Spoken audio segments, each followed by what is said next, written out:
Les entreprises européennes et particulièrement les entreprises françaises éligibles au PEA ne sont pas réellement des entreprises qui m'intéressent du fait de leur faible rendement. Néanmoins, certaines ont de très bons chiffres, ont de très belles courbes sur les graphiques, donc j'ai décidé de te les lister et de te les détailler dans cette vidéo pour te montrer quelles sont les actions éligibles au PEA que je surveille de près. Alors reste bien jusqu'à la fin de cette vidéo pour découvrir les entreprises éligibles au PEA qui risquent bien de t'enrichir. Ok, donc la première entreprise qu'on va voir aujourd'hui, c'est Nestlé, qui n'est rien d'autre que la plus grande entreprise laitière du monde et la plus grande entreprise agroalimentaire du monde. On est vraiment sur une entreprise iconique, c'est une entreprise suisse qui fait dans l'eau, dans les boissons, dans les glaces, les produits instantanés, les compléments santé, les surgelés, les chocolats, enfin. L'entreprise est vraiment dans tous les domaines et elle fait vraiment beaucoup de cash. C'est pour ça que c'est une entreprise qui nous intéresse beaucoup. Et elle est éligible au PEA étant donné qu'elle est basée en Suisse. On a un rendement du dividende à 2,51% et un ratio cours-bénéfice de 19,4, ce qui est bien. Personnellement, moi, je préfère attendre que ça tourne autour de 15 pour éventuellement investir dans une entreprise de ce style. Mais pourquoi pas, si tu fais du dollar cost averaging ou si c'est vraiment, t'as pas le choix, tu dois être sur du PEA et tu peux pas vraiment investir dans d'autres, sur un compte titre, par exemple, dans d'autres pays, eh bien, tu peux commencer déjà à investir sur Nestlé. On peut voir que sa courbe, elle a une magnifique croissance. Et quand on regarde les chiffres, on a déjà sur SimpliSafe un très bon score pour son dividende, qui est à 2,14%. On a un payout ratio qui tourne autour de 60%, 21 années, 21 ans d'augmentation consécutive du dividende. On voit que le payout ratio est vraiment très stable. Les earnings per share qui augmentent année après année.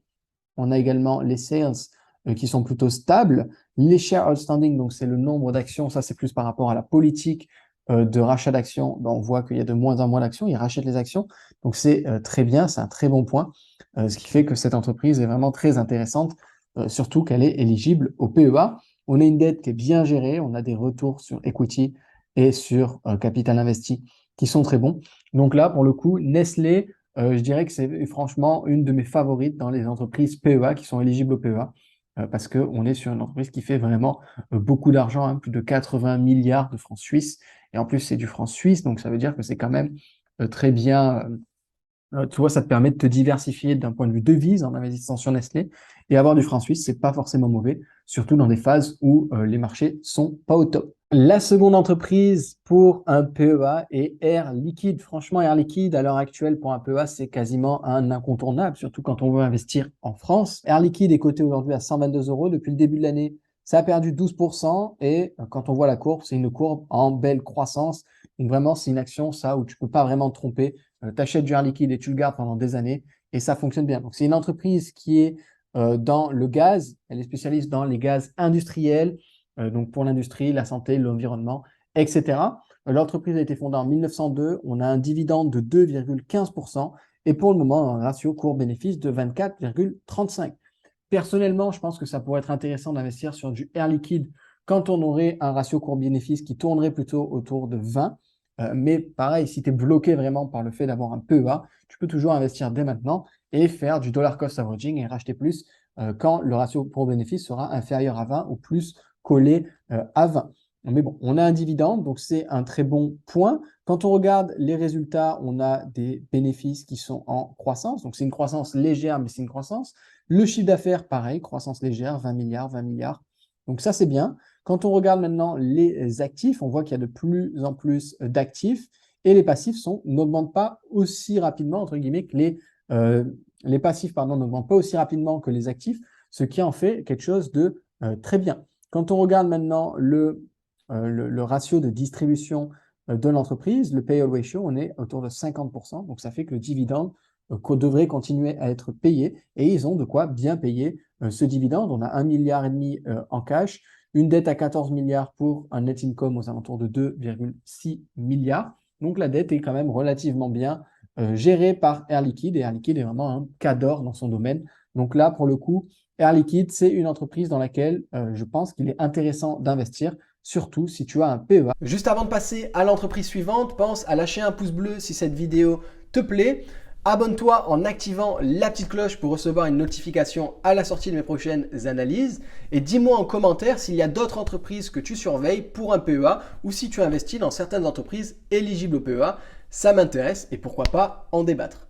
Ok, donc la troisième entreprise n'est rien d'autre que LVMH, donc Moet Hennessy Louis Vuitton. C'est l'entreprise dirigée par Bernard Arnault qui possède les marques comme Louis Vuitton, Christian Dior, Moet et j'en passe. Donc c'est vraiment une entreprise iconique française. Dans le luxe, c'est le leader mondial du luxe. On est vraiment sur quelque chose qui domine le marché du luxe.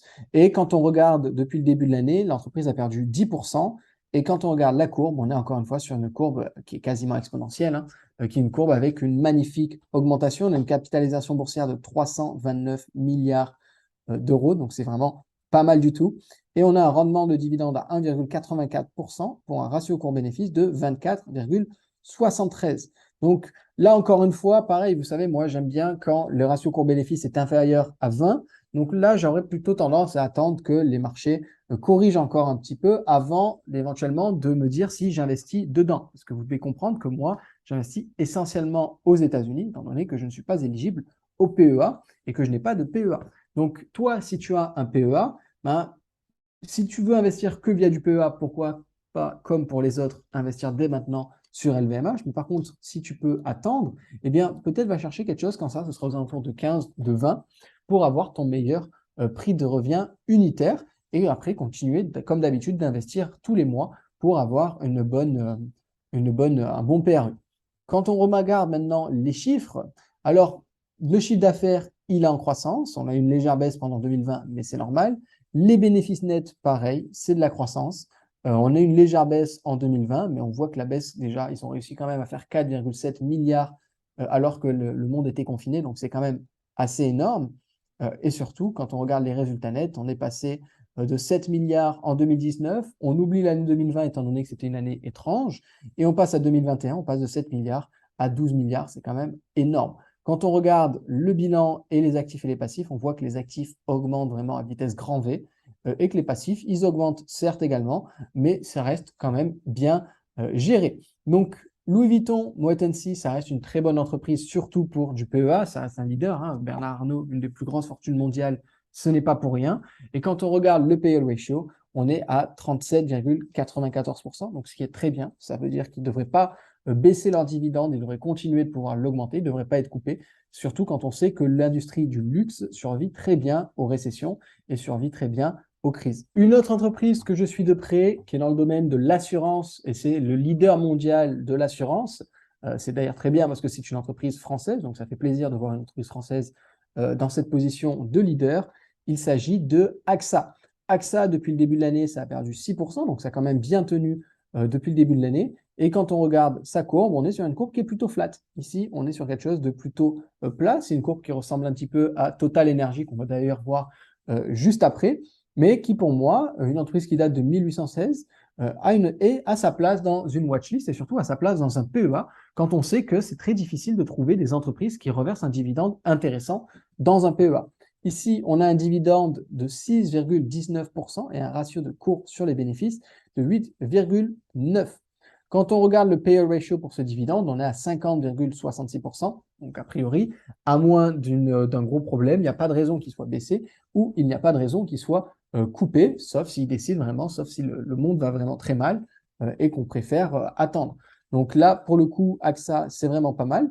Quand on regarde maintenant les chiffres, quand on regarde le chiffre d'affaires et les résultats nets, on a un chiffre d'affaires qui dépasse les 100 milliards d'euros, donc c'est quand même très intéressant. Et le résultat net, 7 milliards, 3 milliards, 3 milliards.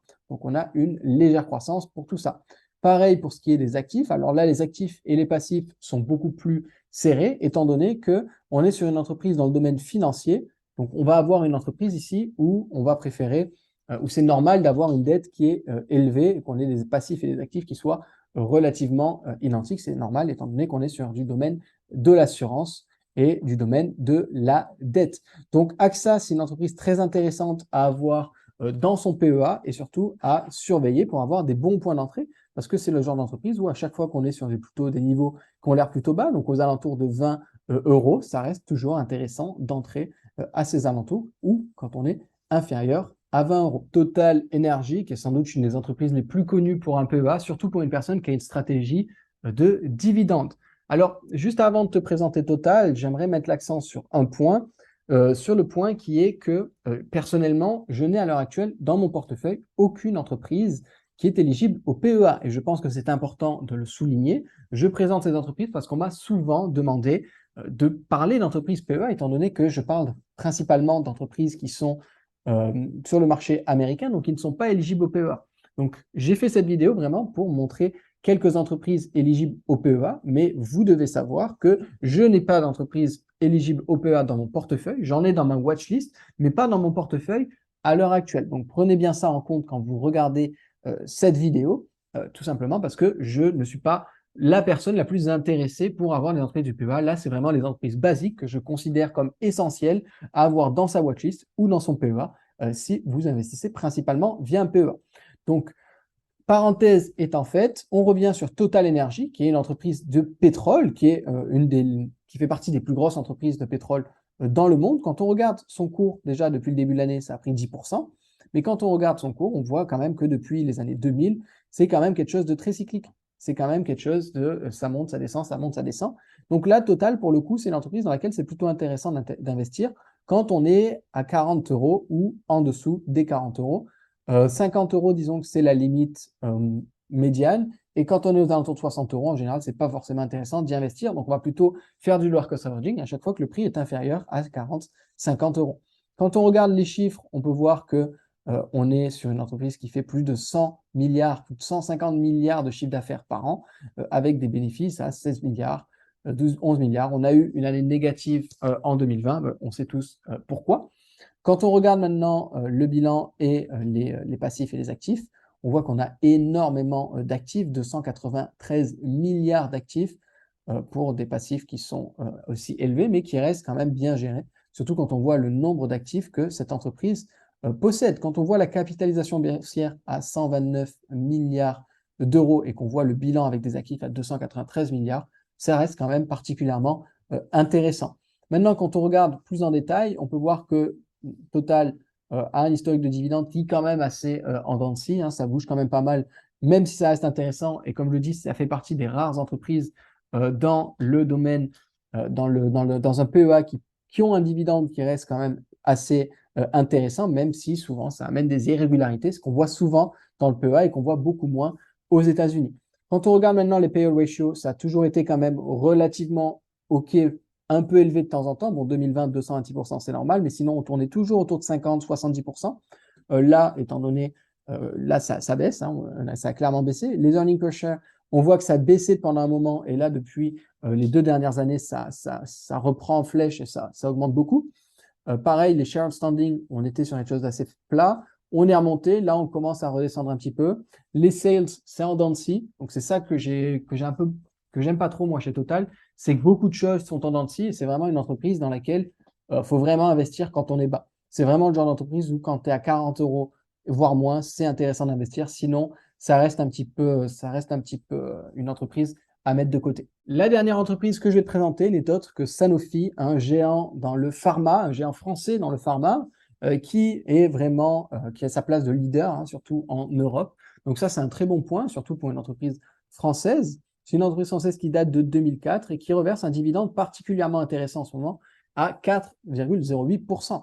On a un ratio cours-bénéfice de 15,40, donc on a un ratio cours-bénéfice qui est particulièrement intéressant. L'entreprise est plutôt sous-évaluée à l'heure actuelle. Depuis le début de l'année, on a perdu 8%, mais quand on regarde la courbe, on est sur une jolie croissance globale et on est sur des prix qui sont particulièrement intéressants pour de l'investissement. Maintenant, quand on regarde les chiffres plus en détail, on peut s'apercevoir qu'on a quand même une croissance générale des résultats nets, des chiffres d'affaires et du résultat net. On a eu une phase un peu plus basse ici 2018-2019, mais ça reprend particulièrement bien. Et quand on regarde le bilan, c'est pareil, on a des actifs qui sont en croissance et des passifs qui sont légèrement en train de baisser. Et ça, c'est vraiment un point très intéressant et très important parce que l'entreprise gère vraiment bien sa dette. Donc Sanofi, c'est vraiment une très bonne entreprise pour ça. Quand on regarde maintenant le dividende, on peut voir que le payout ratio est à l'entour de 63%, ce qui reste relativement bien. C'est pas l'idéal, on préfère quand c'est autour de 40%, mais 63%, ça reste très bien, surtout pour une entreprise de ce domaine, une entreprise qui fonctionne comme ça. Donc là, pour le coup, Sanofi, c'est pour moi une entreprise qui est sous-évaluée à l'heure actuelle et qui est particulièrement intéressante à ajouter à son PEA. Moi, je l'ai dans ma watchlist et c'est une entreprise qui m'intéresse et que je suis de près pour des investissements, même si je n'ai pas de PEA. C'est tout pour cette vidéo. Pense à récupérer dans la description ton tableau d'investissement. J'ai listé 50 entreprises qui reversent un dividende depuis plus de 20 ans avec une note et un commentaire pour savoir si c'est des investissements intéressants ou pas. Tu peux le récupérer gratuitement en cliquant sur le lien dans la description. Je te remercie d'avoir regardé cette vidéo. Si elle t'a plu, pense à lâcher un pouce bleu. Abonne-toi en activant la petite cloche et dis-moi en commentaire si tu aimerais d'autres vidéos de ce style plutôt dédiées au PEA. Je te dis à très vite pour une prochaine vidéo. Ciao, ciao!